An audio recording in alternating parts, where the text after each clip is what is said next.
Welcome back, ladies and gentlemen. Could you please take your seats, please, and we'll get underway in our first session of this afternoon. First of all, I'd like to once again thank SICPA for graciously hosting our lunch today. I'm sure we all enjoyed it and took the opportunity to have a look around the exhibition hall. This is the first reminder. Tonight we have a dinner hosted by a FEEP with entertainment. Transportation is arranged from here at the hotel, the Intercontinental. Could you please gather in the foyer at 7:45 p.m. That's 7:45 p.m. in the foyer. And please don't delay.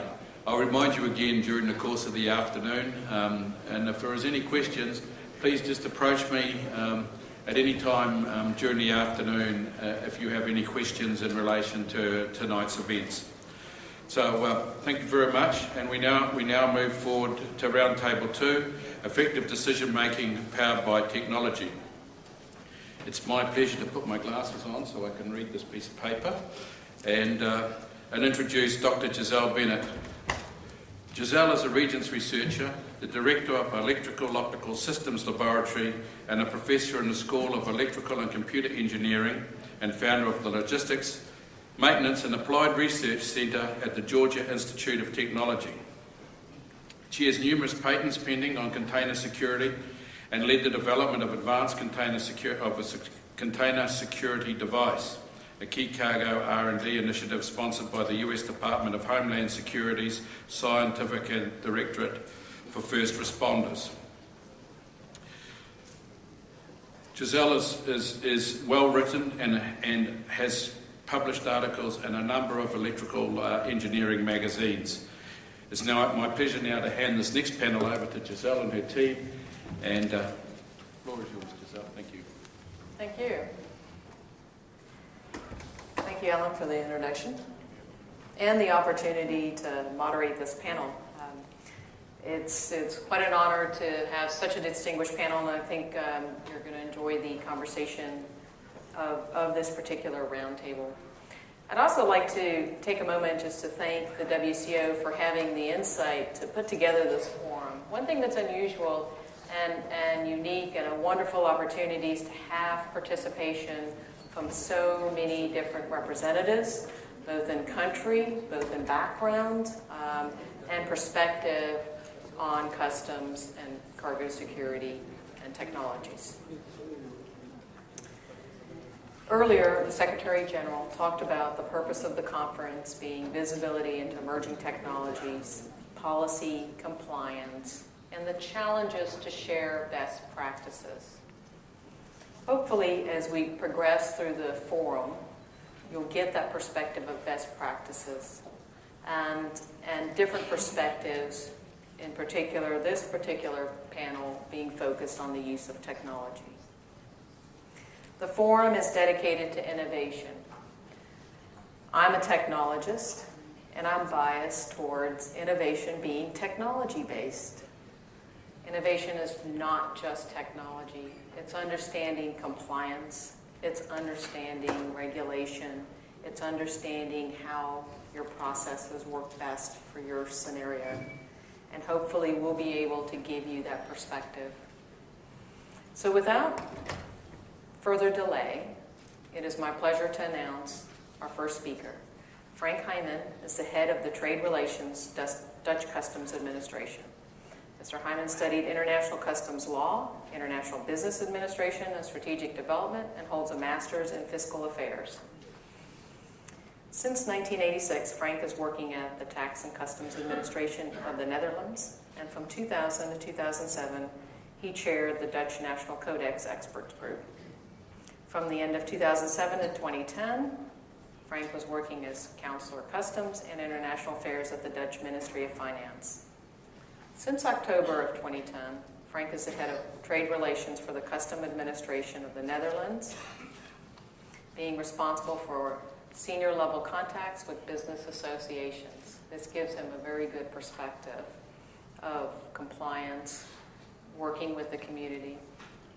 At the same time, since 2007, he conducts research on supply chain visibility. Frank is the co-founder of the innovative supply chain concept, the pipeline interface. Frank is deeply involved in the EU framework research projects in which this concept is being tested. And there are 3 particular projects that are in existence that have his participation. Frank?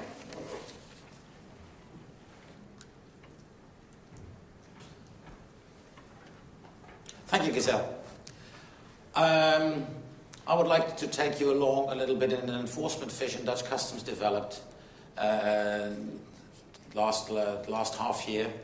And in this vision, I want to show you how technology, compliance, IT, legal knowledge all come together to bring goods under supervision, under smart supervision and risk-based approach.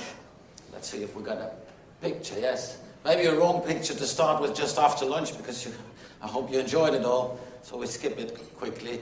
But it's simply to show that the whole system of customs supervision is based on a layered approach. A layered approach means that depending on the level of information that we have, depending on the technology that is available, depending on the type of people that are behind an individual shipment, we have a different approach.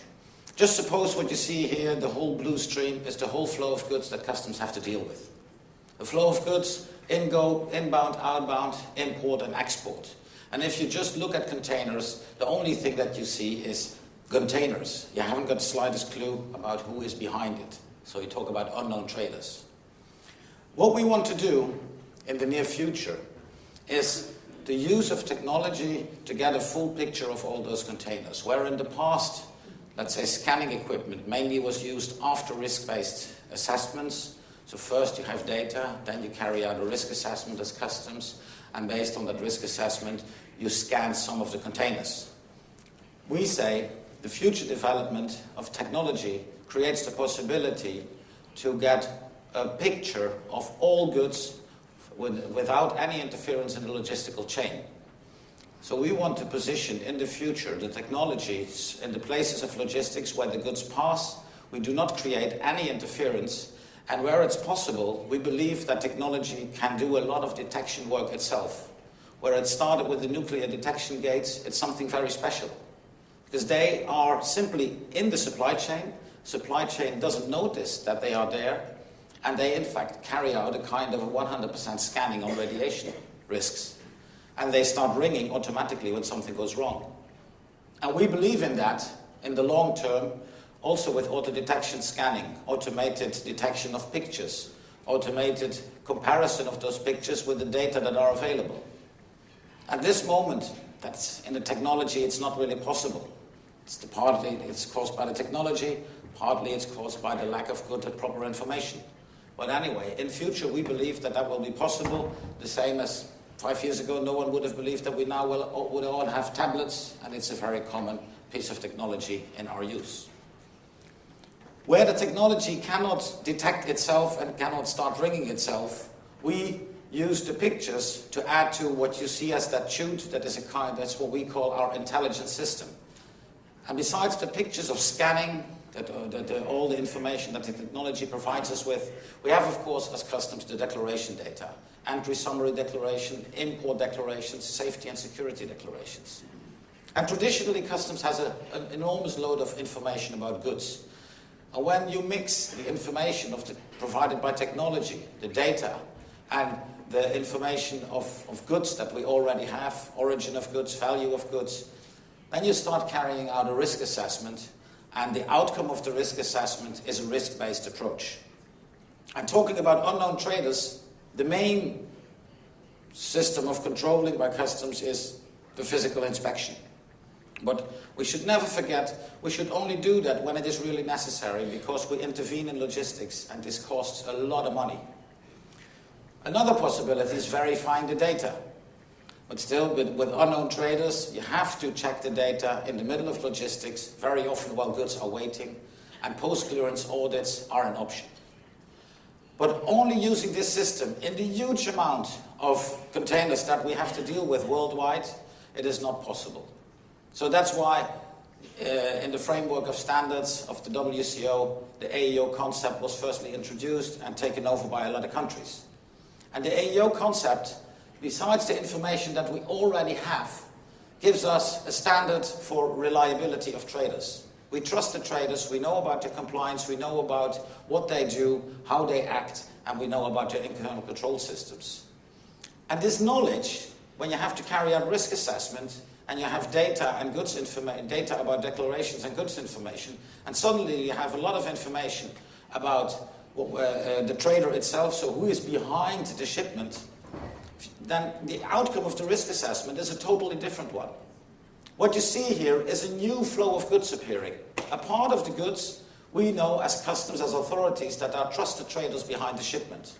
And trusted traders, you see, slowly, when in the EU, the AEO concept was introduced in 2008, slowly more and more of the goods in the Netherlands became goods that were transported by authorized economic operators.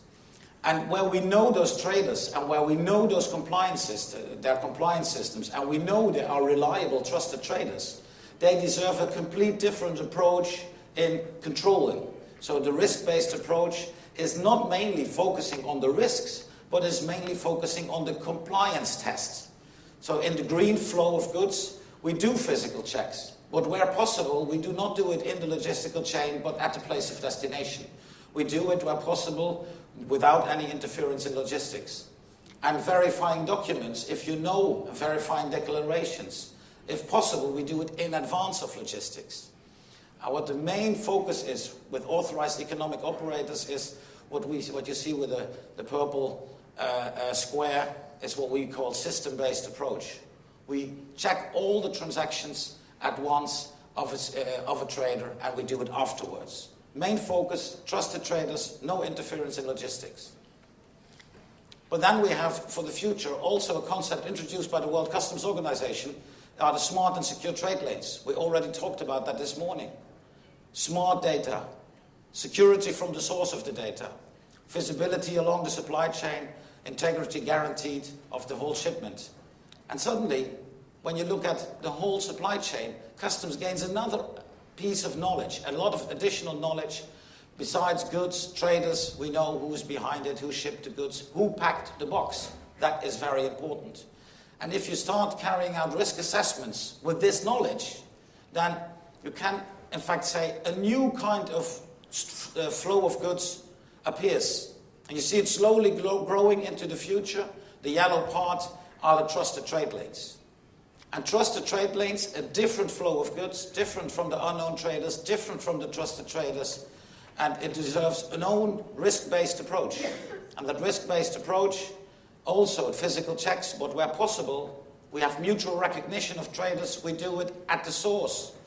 At the source, we check the guarantee of the container. We look in trader systems to find out the genuinity of the data. We look in the trader systems, in the source, what the real quality is of the information that we receive. And indeed, we still have some post-clearance audit ideas, but the main focus in trusted trade lanes in the future is what we call supply chain security information exchange. That are the mutual recognition agreements that we make with other countries, that are the controls that we accept of them, that are the mutual recognition of AEO certified parties. But this is still a concept. We tested in Europe in all kinds of projects. The WCO, together with the European Commission, is testing it. But for us, the whole concept as a total is meant to get 100% of the goods under supervision and to get, at the end, based on this flow of goods where we are, a risk-based approach. And this requires new qualities of the customs profession. It requires, as Giselle already said, suddenly you need to know a lot about supply chain management. The traditional customs officer is not someone controlling and knowing his law. He needs to know supply chain management. He needs to know of traders' compliance and IT, and of course still he needs to know the law. And in the Netherlands, I'm very proud that I can say this year, we found an answer to this new customs profession. This is the Master in Customs and Supply Chain Compliance that is just launched in a cooperation with a few universities, where we try to prepare this customs officer of the future, the customs professional of the future, where 3 universities, one specialized in supply chain management, one specialized in traders compliance and IT, and one in legal, together create the new customs professional for trade and for government. At the end, what we all want is, we want to have the goods run by smoothly. All kind of goods have to run by smoothly as possible. We are also a trade facilitator as customs. And this smooth running, we have to do our job with millions of tons of goods coming by, many thousand, 100,000 tons of goods coming in by plane, coming in by ships. We have to do our inspections, our scanning equipment, but the most important thing is we should not intervene in the logistics if it's not really necessary. We should only intervene if it is really based on risk assessment, a real risk, and then we say stop. That was, in a very short view, our enforcement vision, technology combined with the whole enforcement philosophy of Dutch Customs. Thank you.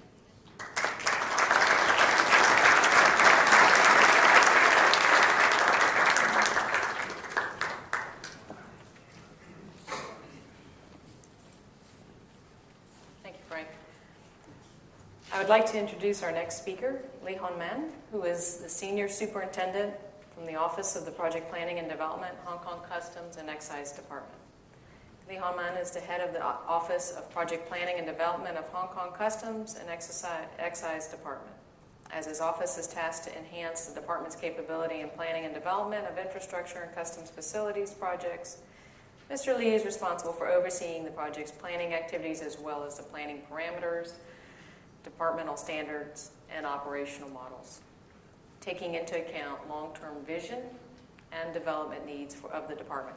He also plays a leading role in guiding his team to source and procure the specialized and inspection equipment to meet the operational needs of the frontline offices.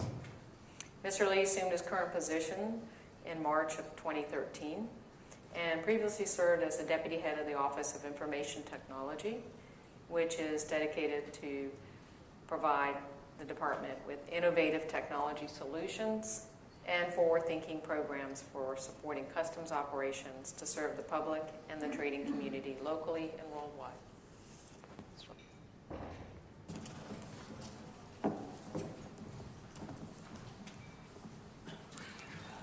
Good afternoon, Secretary General and delegates.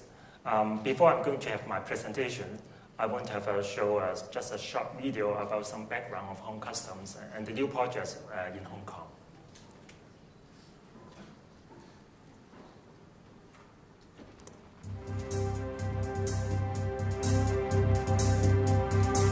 With the rapid development of economic globalization and regional economic integration, the scale, volume, and efficiency of international trade has been on the rise. Hong Kong, as an international financial, trade, tourism, and transportation hub, the throughput of passenger and cargo is on an upward trend. The number of passengers coming to Hong Kong has always been on the rise, recording over 267 million arrivals and departures in 2012. The inward and outward freight movements of Hong Kong reached 299.5 million tons. To cope with the rapid economic and social development of Hong Kong SAR government implements the infrastructural development in recent years, and various large-scale projects are being undergone full speed ahead. Some of these new infrastructural projects involve customs facilities. Hong Kong Customs will adopt modern custom clearance mode to enhance the overall effectiveness and efficiency of customs clearance. The major infrastructural projects include Cathay Pacific Cargo Terminal, Kai Tak Cruise Terminal, Refuel Expansion Project at Hong Kong International Airport, Express Rail Link, Hong Kong-Zhuhai-Macau Bridge, Lantang Xianyuan Way Boundary Control Point. The commencement of various infrastructural projects does not only push Hong Kong's economy, but also reinforce Hong Kong's leading position in financial, tourism, logistics, as well as aviation and maritime service. In fact, the World Customs Organization has adopted the SAFE framework of standards, which set out 4 core elements and 17 standards to enhance security of international trade and improve abilities